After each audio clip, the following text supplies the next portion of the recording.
Nobody else was going to help me. The ground couldn't fly my airplane for me any more than it could make a night carrier landing for me. What was going to happen, and the guy on the right was giving you some information, that's fine, but he wasn't flying, I was. You know, you got more technology, by the way, in your iPhone today than I had. Both of my hands want to land on the moon, but that's what I had to work with. And that's why I've often compared it to a night carrier landing. It's just you and your maker.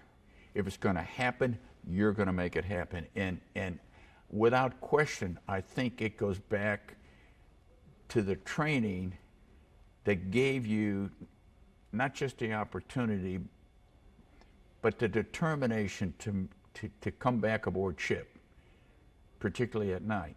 And that's no small feat. Even today, where I watch these young pilots do it hands off, it's crazy.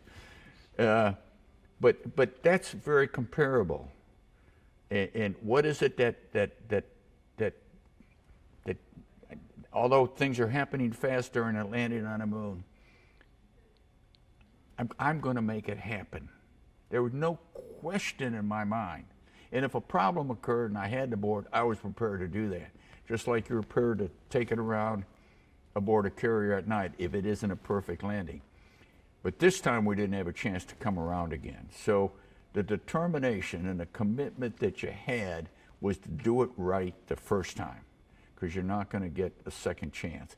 And that relates very closely to the attitude you had to have and the training you had as a naval aviator. Is that what makes the difference? Is that, we didn't have a 12,000 feet of concrete to land on the moon, but you don't aboard ship either. Is that what makes the difference? Is that why 5 out of 6 lunar landings were commanded by naval aviators? I'll let someone else figure out the answer to that one.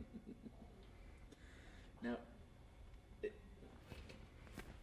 I'm fine if you. I'm not. I'm fine. In my mind, I gave you an hour and a half anyway, so I'm fine. If you are, you okay? Okay. They're going to edit this down to 2 minutes anyway. So. In the years since you've retired the Navy and NASA, what do you think of the direction of the Navy and aviation as a whole? Well, I think aviation as a whole is, of course, certainly making maximum use of the technology as it evolves. There's some things I don't like what I see, particularly in naval aviation. I think we've gotten way, way, way too politically correct. There's a way to get a job done with, and it may offend a few people along the way. But that's the way it is, and you can politically correct yourself right out of business. There were some. I'll be very honest. There were some parts of the naval aviation celebration which picked, quote, historical moments in naval aviation history which were absurd. What happened to the Battle of Leyte Gulf and Midway and Vietnam, and what happened to the first carrier landing in Ellison, and what happened to the real what happened to the first landing on the moon, which was a national event, but it was also a naval aviation event.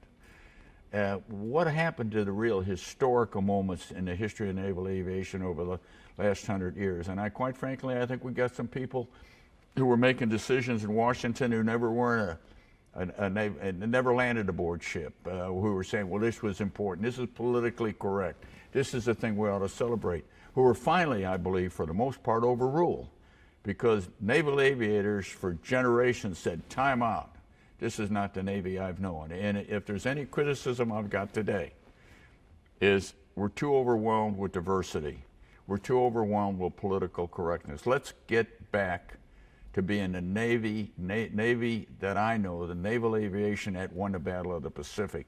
And we didn't do it with political correctness. We did it with determination and raw guts and commitment and passion. And that is not a distraction from what people want to make happen in the future, but it's what we are all about, quite frankly. How important is flight? And right now, there's so much being done with unmanned aviation, but how important is manned flight? Oh, manned flight, whether it's in military aviation or space flight, is significantly important. We've never had a ticker tape parade in New York City for a robot. People want to know what it looks like. How did you feel? Were you scared? What did you think about it? In terms of space, unmanned probes and vehicles are significantly important. They paved the way. They give you answers that you don't have to waste time on and worry about the human experience before you send a human. But curiosity is the essence of human existence. We want to be there. We want to see it. We want to go there. And plus the fact is that human beings can make decisions that robots and computers can't. Because robots and computers are only as smart as we make them. But when you're there, new things happen. And this is the smartest computer in the world, and only a human being can make the decisions that might save a mission. We might find out something we might not have even known if a human being weren't there. In terms of aviation, and there's a lot of, the unmanned part of aviation across the board is significantly important. We can do things and we can see things. We can send vehicles in harm's way to do a, quote, a routine job that we don't have to send a human being into and risk the life of a human being, and probably a far more expensive aircraft. But they too are only pathfinders. They too are only paving a way. And we're going to have, if you can come aboard, if you can land, and we probably could, if you can land it, or the Russians did it with their shuttle. They landed it without a human being in it. We can, you can dock unmanned in space, mechanically or electronically, without a human being. And we can now come aboard ship hands-free, which is a phenomenal piece of technology. And we'll have unmanned vehicles launching and landing aboard ships, and they will definitely serve a purpose. But I don't think we will ever quite be ready to replace the human beings. It wasn't good enough for Lewis and Clark to send an empty canoe up the Missouri River, okay? That's my answer to your question. Is there any message that you'd like to give young sailors or aviators? Yeah, lessons I learned without knowing, and I think for the most part from my dad, just don't ever give up. Good is never going to be good enough. Go out and do your best. And I said, as my dad told me, is someday you truly indeed may surprise yourself. Fate, just don't turn your back on opportunity. And don't worry about being the underdog. I felt like I was the underdog all my life in the space program, and I ended up going to the moon twice. A couple other people have done that. I commanded my own mission. I'm the only commander of an Apollo mission, of any mission during those days, who never had an opportunity to go to test pilot school. Unheard of. Unheard of. When I was selected for the space program, I don't know that anyone could have looked far enough in the future to see me as command of a mission. And it was finally, as far as I'm concerned, not the first, but as far as I'm concerned, it was probably the best. I tell young people to always shoot for the moon. Maybe not literally, but figuratively. Always shoot for the moon, because even if you miss, you're going to land somewhere among the stars. Don't wait for someone else to do it for you. Go out and make it happen yourself. Be in control of your own destiny. And have faith in a lot of people who are helping you to accomplish your dreams. The dreamers of today, dream. I dreamed as a 10-year-old. The dreamers of today are the doers of tomorrow. So be a dreamer. Is there anything that I may have missed, anything that you'd like to Oh, I don't know, golly, you covered most of everything. The two things that have been the biggest part of my life, all my life, are naval aviation and my education I received from Purdue. And to this day, you know, Purdue claims the first steps and the last steps on the moon. Both Neil Armstrong and I went to Purdue, plus a lot of other astronauts that have gone through the program. And so the two things that I focus on in this period of my life that I can spend some time supporting are naval aviation and Purdue University. And one of the most gratifying things is, and it happened to me here today in the cafeteria at the Johnson Space Center, I realize that I do have an impact on young people. A young man, a co-op student from Seattle going to University of Colorado, recognized me and came in and thanked me for all I'd done, for inspiring him to dream about coming down here and working, being an EVA expert. I have 40 and 50-year-olds today coming up to me and thank you. I'm a doctor, I'm a pilot, I'm a scientist, I'm an engineer, I'm a teacher, thanking me for what they had become because of the inspiration I gave them. I didn't give them the inspiration. They grew up in an environment that gave them the inspiration to dream, and now they are indeed the doers. And that's a hell of that's a heck of a responsibility. But it's a friend of mine said, Gene, you've got to realize that other people don't look at you the way you look at yourself. I accept that and I know it, but I'm still putting my pants on one leg at a time, just like everybody else. But I do have an impact on some of those young dreamers out there, and as long as I do have the impact, I got a responsibility to respond to them. That's all that do you have anything? I think you're awesome, sir. You like that the empty canoe going up the river, didn't you? Huh? I said just that. With, I I'm just said with you on that you can't send machines out there. I said that in testimony 3 weeks ago in Washington to the House Science and Technology Committee.